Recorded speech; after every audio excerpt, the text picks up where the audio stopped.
My tires crunched over the gravel driveway. I already knew something was wrong. It was a Friday evening in late October, and I had been in Dallas for 3 days for a regional conference. My flight had landed 90 minutes early, which felt like a gift.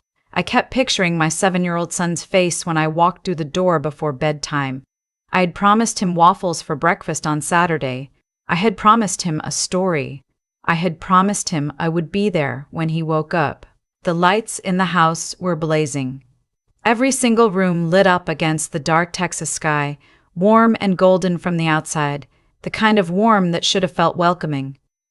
Through the front window, I could see movement, shapes, the flicker of the television casting blue light across the ceiling. I heard the laughter before I even turned my key. It was loud and loose, the kind of laughter that belongs to people who have had too much wine and have forgotten that walls exist. I recognized one of the voices immediately. It was not my husband's. It was my best friend's. I stood on the porch for exactly 3 seconds. Then I pushed open the door. The smell hit me first. Takeout containers, a half-empty bottle of red on the coffee table, a candle burning on the mantel that I had been saving for our anniversary. My husband was stretched across the sectional with his shoes off, his arm draped along the back cushion. My best friend was curled on the other end, her feet tucked underneath her hair loose around her shoulders. The way people sit when they've been sitting like that for a long time, the way people sit when they're comfortable. They both looked up at the same moment. "Hey!" My husband sat up fast, knocking his knee against the table. "You're early! Flight change!" My voice came out flat. I dropped my bag by the door and looked around the room. The coffee table was covered in plates, 2 glasses, 1 throw blanket pulled from the basket I kept in the corner. "Where's our son?" My best friend smiled. The kind of smile that doesn't reach anywhere near the eyes. He went to bed early. He was a little cranky. Something cold moved through me. Our son is not cranky. He is 7 years old, and when I am home, he stays up asking me questions about dinosaurs until I physically carry him to his room. He does not go to bed early. He does not go to bed voluntarily. He does not go to bed voluntarily at all. I walked past both of them without another word. His bedroom door was closed. I pushed it open and found him lying on top of his covers in his school clothes, still dressed. No pajamas, a half-eaten sleeve of crackers on the nightstand next to him, the crumbs scattered across his pillow like he had just fallen asleep mid-bite because there was nothing better to eat, and no one had told him dinner was ready. He was asleep, but his cheeks were splotchy. His eyelashes were still damp. He had been crying, and nobody had come. I sat on the edge of his bed and placed my hand on his back. He stirred immediately, the way kids do when they've been waiting for someone even in sleep. His eyes opened and found my face, and for 1/2 second, his whole expression crumpled with relief before he tried to hold it together the way little boys sometimes do. "Mama." His voice was small and rough. "I'm here, baby. I've got you. I was hungry." He burrowed into me, pulling my arm around him. "I asked for dinner, and Dad said 5 more minutes, and then I don't think he remembered." I held him until his breathing evened out again. I stayed there long after he fell back asleep. I sat in the dark of his room, and I listened to the muffled sounds from the living room, the television, the low murmur of voices, the occasional laugh, and I felt something in me go completely irreversibly quiet. Not the quiet of sadness, the quiet of a decision being made. I waited until I was certain he was deeply asleep. Then I stood up, smoothed his hair back from his forehead, and walked back down the hall. My best friend was in the kitchen, refilling her glass. My husband was watching me from the doorway. His expression was doing something complicated, cycling through guilt and defensiveness and the particular kind of irritation men get when they sense they are about to be held accountable for something. "He was hungry," I said. I kept my voice very quiet. "He ate," my husband said. "He had crackers." "Crackers?" I looked at him for a long moment. "He ate crackers and cried himself to sleep alone in his room while you two were out here with a candle and a bottle of wine." My best friend set her glass down carefully. "Claire, it wasn't like Do not. I turned to face her. Please do not explain this to me right now. I do not remember exactly what was said after that. I remember my husband's voice getting louder, the familiar pattern of it. First the minimizing, then the deflecting, then the turn where everything became my fault for overreacting, for always overreacting, for being too intense, too much. I remember my best friend standing in my kitchen with my wine glass in her hand, watching me with an expression I could not fully read. What I remember most clearly is walking to our bedroom, pulling a bag from the closet and packing it. Not everything, just enough, just what we needed for the night. My son barely woke up when I lifted him. He looped his arms around my neck out of pure muscle memory and pressed his face against my shoulder and said nothing at all, which somehow broke my heart more than anything else that night. I carried him to my car and buckled him in and got behind the wheel and did not look back at the house. I drove to a hotel 12 minutes away. I checked us in under my maiden name out of pure instinct. I ordered room service, real food, a grilled cheese and chicken tenders and a piece of chocolate cake, and I sat with my son while he ate all of it, blinking sleepily, not fully understanding what was happening but safe and warm and fed. That was enough for now. That had to be enough. After he fell asleep again, I sat in the chair by the window and opened my contacts and scrolled to a name I had hoped I would never need to use in this context. My attorney's name was Patricia. I had met her 2 years earlier at a women in business event. We had kept in loose touch. She specialized in family law and financial litigation, and when she answered on the third ring, she did not sound surprised to hear from me. I told her everything. Calmly, sequentially, the way I'd present proposals at work. The conference. The flight home. My son on his bed in his school clothes with crackers and dried tears. My best friend in my living room with her feet tucked under her and her hair down. Patricia listened without interrupting. When I finished, she asked me 2 questions. Was I in a safe location? Was my son with me? Yes and yes. Good, she said. Here's what you need to understand right now. Every choice you make from this moment forward is part of a legal record. Do not contact your husband tonight. Do not respond to any texts or calls. If he messages you, screenshot everything. If he escalates, document it. You said your son was found in a state of distress and inadequate care.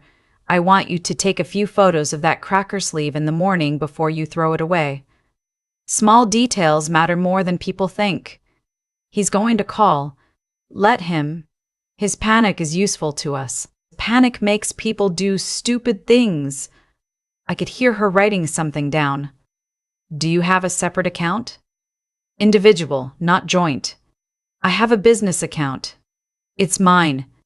Use only that for now.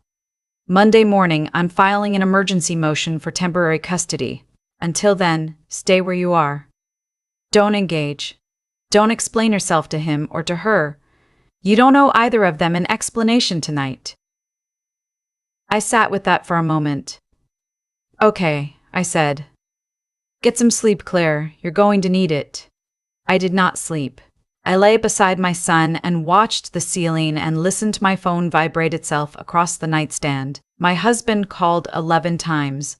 Then he sent a cascade of texts. At first, they were confused. Where are you? What is this? Call me back. Then they shifted. You're being dramatic. You didn't even let me explain. You took our son in the middle of the night like a crazy person. Then, around 2 a.m, something that made the hair on my arms stand up. If you don't bring him home by morning, I'm calling the police and reporting him missing. I photographed every message. I forwarded them to Patricia with a single line, escalation overnight, see attached. Her response came in under a minute, even at that hour. Perfect, let him. I had been with my husband for 6 years, married for 4. I had thought I knew his patterns, his specific brand of grievance and manipulation, the architecture of how he reassembled a situation to make himself the wronged party. But watching it happen in real time at 2 a.m. from a hotel room 12 minutes from our house, I felt something I had not expected. Clarity. Not sadness. Not even anger, exactly. Just this clean, crystalline understanding of exactly how hollow the ground beneath my feet had been all along. My son woke up Sunday morning and asked if we were on an adventure. I said yes. I said we were. He ordered pancakes from the room service menu and did not ask about his father once, which told me everything I needed to know about the atmosphere he had been living inside. Monday came the way Mondays do, fast and unforgiving. Patricia filed the emergency motion before 9 in the morning. By noon, my husband had been served at the house. By 3 o'clock, he had hired a lawyer of his own, a man Patricia described on the phone as aggressive but sloppy, which is actually better for us than aggressive and careful. In the days that followed, I focused on building stability for my son. I found a short-term furnished apartment, booked through my business account, registered to my LLC, and moved us in on Tuesday. I enrolled him in his same school, drove the same routes, kept his routine as intact as I could. Patricia's instruction was consistent and simple. Be the parent who shows up. Every single day. Every decision I made had to reflect the kind of mother I already was. My husband called from numbers I didn't recognize. I screenshotted everyone and sent them to Patricia without responding. My best friend sent 2 long texts explaining herself, using words like, "It's complicated and you don't understand the whole picture," and I archived both of them and said nothing. What I did not tell anyone yet, not even Patricia, was what I had found. On the Wednesday after I left, I needed to access a shared folder on our home cloud storage to retrieve some old tax documents for Patricia's filing. I logged in with my personal credentials and pulled what I needed. And then, because I was already there, because some instinct I cannot fully explain made my hand hover over the folder labeled Miss Finance, I opened it.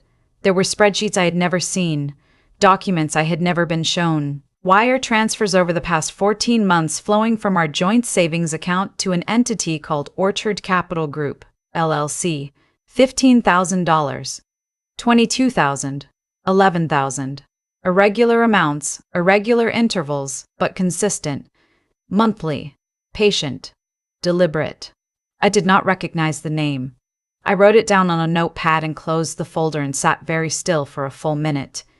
Then I opened my laptop and searched for it. Orchard Capital Group was registered in Nevada, filed in Delaware, with a principal address that was a registered agent's office. The kind of entity that exists on paper and nowhere else. The registered officer of record was listed as my husband, but listed beneath him as a managing member was a name I recognized immediately. My best friend. The number hit me like a physical thing. I added it up twice, 3 times because I kept expecting to make an error. I had not made an error.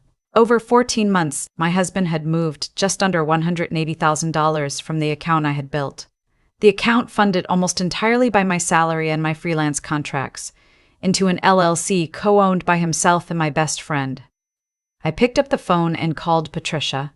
She did not say anything for a long time after I finished reading her the numbers. Then, send me everything. Every file, every transfer record, every screenshot. Don't touch the originals. I'm going to bring in a forensic accountant. Can they do this legally? It doesn't matter what's legal yet. What matters is what it looks like, and what it looks like is financial fraud and marital asset concealment. Claire. Her voice shifted slightly, took on that tone she used when she wanted to make sure I was fully present. This changes the entire scope of what we're dealing with. This isn't just a custody dispute anymore. I looked across the apartment at my son, who was doing homework at the kitchen table, his tongue tucked between his teeth the way he does when he's concentrating. What is it now? I asked. It's a federal issue, she said. Depending on how the money was moved, we may be looking at wire fraud. I want to bring in an investigator and potentially loop in the Financial Crimes Division. But here's what I need you to understand. We hold this card very carefully. We say nothing to him, nothing to her, nothing to anyone until the moment I tell you to play it. Understood? Good. Because right now they think this is a straightforward he said, she said custody battle. They have no idea what you know. And I want to keep it that way. She was right. I was learning, faster than I would have liked, that the most powerful thing I could do in this situation was no more than the other side thought I knew. The emergency custody hearing was scheduled for the following Friday. Patricia walked me through it with the same level of precision she used for everything: conservative dress, minimal jewelry, direct eye contact with the judge, not with my husband. Do not react to what his attorney says. Do not look at him at all. The night before the hearing, my phone rang from a number I didn't recognize. I almost let it go to voicemail. Then something, the same instinct that had made me open that cloud folder, made me answer. It was my best friend. Her voice was controlled, but only just. "I need to talk to you," she said. "Not about the legal stuff. Just, can I have 5 minutes?" Every protocol I had set for myself said no. Patricia had been very clear, but the colder, more calculating part of me heard something in her voice that sounded like fear, and fear makes people say things they shouldn't. 5 minutes, I said. "Talk." She went through the standard language first. "It wasn't what it looked like. You always misread situations. I care about you. I care about your son." I let her speak. I did not offer anything back. And then, when the silence got heavy enough, she dropped into what she had actually called to say. "You need to pull back on this, Claire. The legal stuff, the motion, all of it. Because if this goes further, things are going to come out that you're not going to want people to know about. The way you work all the time, the way you're never home. A judge isn't going to look at that favorably. You're not as clean as you think you are." I stood at the window of my apartment and looked at the Austin skyline and felt something settle inside me like a stone dropping to the bottom of a lake. "Is that a threat?" I asked. "It's a reality check." Her voice had found its footing now, the particular authority she used when she was sure she was winning. "We have people who will testify about your parenting, about the hours you keep, about the number of times that little boy has been with a sitter because you had a deadline. Drop the motion. Work this out privately, otherwise it's going to get messy for everyone." "Thank you for calling," I said. And I ended the call. Then I opened the voice memo app on my phone, scrolled back to the recording I had quietly started the moment I recognized her number, and pressed stop. I emailed the file to Patricia with 3 words: "Call me immediately." She called in 4 minutes. I played the recording through the phone speaker. The silence on her end when it ended was the specific kind of silence that lawyers produce when they are reordering their entire strategy. "She just threatened you," Patricia said, very quietly. On a recorded call, 12 hours before the hearing, she threatened to produce false character testimony and implied they had coordinated a legal strategy. A pause. "Claire, this is extraordinary." "I know. How are you feeling?" "I thought about my son doing his homework at the kitchen table. I thought about crackers on a pillow. I thought about $180,000 moving out of our life in the dark, $1,000 at a time." "I'm ready," I said. "Let's finish this." The courtroom the next morning smelled like industrial cleaning products and stale coffee. I sat beside Patricia at a table with a legal pad and a glass of water, my hands folded, my breathing steady. My husband sat across the room with his attorney, a large man who kept arranging and rearranging papers with a kind of theatrical busyness. My husband looked like he had not slept. His collar was slightly wrong, one side folded under, and nobody had fixed it for him. The judge was a woman in her 50s with reading glasses on a chain and the manner of someone who had stopped being impressed by anything many years ago. When she looked up from the file in front of her and surveyed the room, I felt her gaze pass over me and register nothing particularly alarming, which was exactly what Patricia had intended. His attorney went first. He was good, practiced, smooth, the kind of man who had made this argument many times before. He described me as a devoted-to-work mother, frequently absent, with a pattern of prioritizing her career over her child's emotional needs. He characterized my decision to leave the house as impulsive and destabilizing. He asked the court to restore joint custody and described my husband as a loving and present father whose involvement was being weaponized in a bitter separation. The judge's face gave away nothing. Patricia stood. She did not raise her voice. She never does. She simply laid it out the way you lay out evidence, sequentially, clearly, without editorial. She described the night I came home from Dallas, My son in his school clothes with crackers and tear-dried cheeks, while two adults shared wine in the living room. She described the texts that followed: the minimizing, the escalation, the threat to report a 7-year-old is missing. She submitted my phone records and the message chain as exhibits. Then she said, "Your Honor, I'd like to request that opposing counsel's client be placed under oath, and I'd like the court's permission to play a brief audio recording once his testimony is complete." The other attorney stood immediately. Patricia let him object. The judge listened to the objection and overruled it without comment. My husband was sworn in. His attorney walked him through a prepared account. He was present, engaged, attentive. The evening in question was casual, a friend visiting. The child had been checked on regularly. My departure had been sudden and without provocation. He loved his son. He wanted nothing more than to be an active part of his life. His voice was steady. He had rehearsed it well. Patricia stood for cross-examination. She asked him about Orchard Capital Group. The color left his face so completely and so quickly that it looked like a light going out. She did not ask about the money yet. She simply asked if he was familiar with the entity. He said he was. She asked if he was familiar with the managing member. He paused. He glanced at his attorney. His attorney said nothing because there was nothing helpful to say. He said yes. She asked him to characterize his relationship with the managing member of Orchard Capital Group. He said she was a friend. Patricia nodded. Then she asked the judge's permission to play the recording. The audio filled the courtroom. My best friend's voice, clear and sure of itself, laying out her strategy, naming a judge who wasn't going to look favorably, referencing people who will testify, and then drop the motion, work this out privately, otherwise it's going to get messy for everyone. The other attorney was on his feet before the recording finished. The judge held up one hand without looking at him, and he sat back down. She looked at my husband for a long time. "Counsel," she said to Patricia, "I understand there are additional financial documents you'd like to enter." "Yes, Your Honor. Submit them. We'll reconvene in 30 minutes. What happened in that 30 minutes I only know secondhand. Patricia's forensic accountant had prepared a clean summary of the transfers, the LLC structure, the timeline.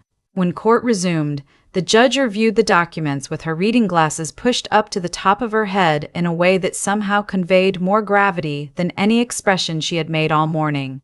She awarded me sole temporary physical and legal custody. She suspended my husband's unsupervised visitation pending a full psychological evaluation and a financial investigation. She issued a protective order restricting contact, and she referred the financial documentation to the district attorney's office with a notation that she found the pattern of transfers consistent with marital asset fraud and recommended further review. The gavel came down like a period at the end of a very long sentence. I did not look at my husband as we left. I did not need to. Patricia guided me out through a side corridor, and we stood in a fluorescent-lit hallway while she went through the next steps with the same steady efficiency she brought to everything. There would be more hearings. The financial investigation could take months. The divorce itself would follow. But the immediate danger, the question of who my son was safe with, was answered. The court had answered it. I drove to my son's school that afternoon and picked him up. He came running out with his backpack and a drawing he'd made in art class, a house with a very large sun above it and 2 figures standing in the yard, one tall and one short, holding hands. "Is that us?" I asked. He looked at it appraisingly. "Yeah, I made the sun really big because I wanted there to be a lot of light." I buckled him into his seat and sat behind the wheel for a moment before starting the car. "Are we still on an adventure?" he asked. "We are," I said. "We're just getting to the good part." The weeks that followed moved the way things move when the worst has already happened, and what remains is just the machinery of consequence. The forensic accountant confirmed the full amount, $178,000, transferred in irregular increments over 14 months. The structure of Orchard Capital Group was a shell within a shell. The money had moved through a secondary account before landing in a vehicle that was tied to a real estate venture that did not legally exist. When the district attorney's office opened a formal investigation, they found that Orchard Capital Group was not an isolated arrangement. There were other investors, other accounts, a pattern that extended beyond my marriage. It had the particular architecture of fraud, the kind built slowly and patiently by people who believe they are smarter than the paper trail. My husband and my best friend were each charged in late December. The charges were federal: wire fraud, conspiracy, and misappropriation of marital assets. My husband accepted a plea agreement. My best friend did not initially, but 3 months into the process, her own attorney quietly advised her that cooperation was the only reasonable path forward. I watched a brief clip from the local news the evening the charges were filed. I watched it once, sitting at my kitchen counter with a cup of coffee going cold, and then I closed the laptop and went to help my son finish a puzzle we had started earlier that week. He was very serious about puzzles. He sorted pieces by color and worked the edges first, and got genuinely frustrated when a piece didn't fit where he expected it to. "You have to try it a different way," I told him, turning a piece in my hand and fitting it into a gap he had missed. He considered this. "Or maybe it goes somewhere else entirely," he said. I looked at him for a moment. "Yeah," I said. "Maybe it does." The divorce was finalized on a gray Tuesday in February. Patricia walked me out of the courtroom into a sky that couldn't decide between rain and something colder, and she said very simply, "You did everything right." I hugged her, which surprised both of us, and then I drove to pick up my son from school. There were practical things to handle after that, the kind of things that don't make for dramatic moments but constitute a life: selling the house, finding a new one, negotiating the reimbursement of the marital assets through the legal settlement process. I found a 3-bedroom craftsman in a neighborhood 2 miles from my son's school, with a backyard big enough for the trampoline he had been asking about for 2 years, and a kitchen with a window above the sink that let in the morning light. I stood in the empty living room on the day we took possession of it and did a slow turn, looking at the bare walls and the scuffed hardwood and the afternoon sun cutting a long rectangle across the floor. My son ran in from the backyard where he had been investigating. "Mom, there's a peach tree, an actual peach tree. Can we keep it?" "It came with the house," I said, "so yes. Technically, we already own it." He processed this with the gravity it deserved. "We should probably learn how to take care of it. We should probably learn how to take care of it. We should probably learn how to do a lot of things," I said. "We've got time." He went back outside.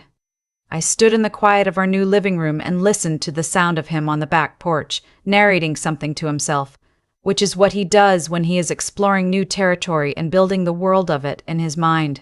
6 months later, on the first warm Saturday of April, I was sitting on that back porch with coffee when my phone buzzed with a text from an unknown number.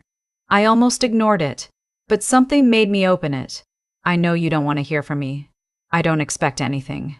I just needed to say that I'm sorry for what I took from you. Not just the money. For what it did to your son. I think about that a lot. Her."